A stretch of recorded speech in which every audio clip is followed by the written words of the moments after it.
in this solution, what we are trying to do is improve the KPT by different sources rather than relying on a single source that was initially the tick mark given by the restaurant owner that the food has been prepared.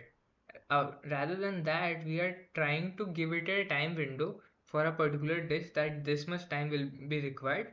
If he completes that particular order within the time window and mark it, then he will be incentivized by pushing his Zomato ranking so that he will be more visible and will be gaining more orders.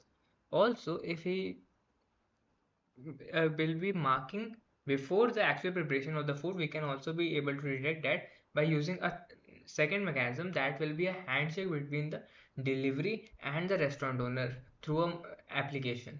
So whenever the delivery guy arrived at the restaurant, he will scan it. That will be marked as the arrival time of the delivery boy, and whenever he will leave, he will again scan it. That will mark the departure time. So the difference between it actually signifies that the idle time that the driver has to wait to take the order. That means the order was not initially prepared so that he can just take and go.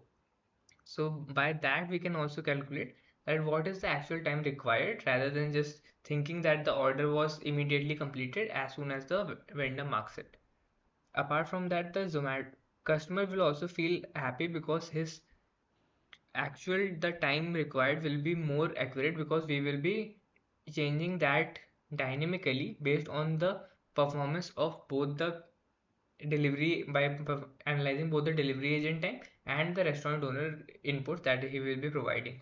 We will also be calculating peak hours and festive hours by analyzing it within a city cluster for or whether it is about a particular dish, about a particular region. We will also be classifying it and trying to analyze that particular portion also. I have shared this GitHub repo that what are the features that we will be creating based on the input that we are receiving and how we will be creating those particular features.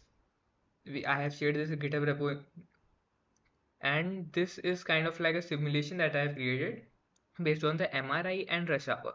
Rush hour we have been calculating by rolling medians and different time based analysis, and MRI is the incentive that we will be providing to the vendor based on his her input to the KPT.